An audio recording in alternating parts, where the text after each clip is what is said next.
Let's talk about the best vitamin for emotional instability. Now, there are other causes of emotional instability that have nothing to do with your nutrition. I'm going to talk about the nutrient connection to your emotions. It's a deficiency of vitamin B1. If you're deficient in B1, you may experience emotional instability and delirium. What is that? It's mental confusion and emotional disruption, which also occurs frequently when an alcoholic is going through withdrawal symptoms, or even a drug addict goes through these withdrawal symptoms. Now, there are certain specific parts of your brain that require vitamin B1. Here they are: the hippocampus, which has a lot to do with your memory and also like a relay switch with your emotions. The amygdala, which has a lot to do with stress responses, very similar to the adrenal, but in your brain, needs B1 because, of course, stress depletes B1.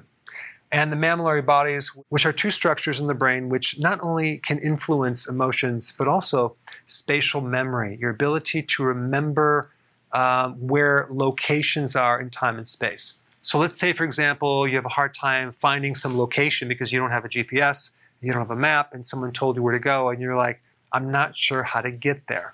That's a problem with the mammillary body. So these three structures need a lot of B1 to function. Another interesting thing is when you electrically stimulate nerves within these structures, they give off a high rate of vitamin B1, 80 times more than resting nerves. The more that you're using these structures, the more B1 is necessary.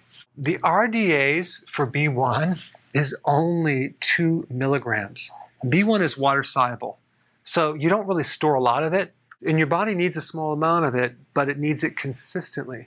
So if you're consuming a lot of glucose, or you go through a lot of stress, or a lot of refined foods, or even chlorine, that can also deplete your B1. Now, your B1 needs also depend on the amount of carbohydrates. The more carbohydrates, the more sugar you're consuming, the more B1 that you're going to need. Now, what's really wild is like potassium.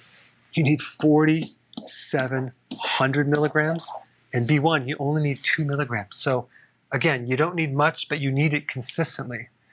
Other symptoms that a B1 deficiency will create would be irritability, depression, anxiety, confusion, memory loss, lack of initiative, poor ability to learn, and poor concentration.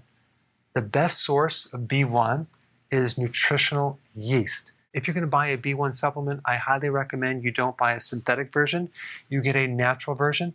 But if you get an unfortified or unenriched nutritional yeast, that will have enough B1. All right, thanks for watching.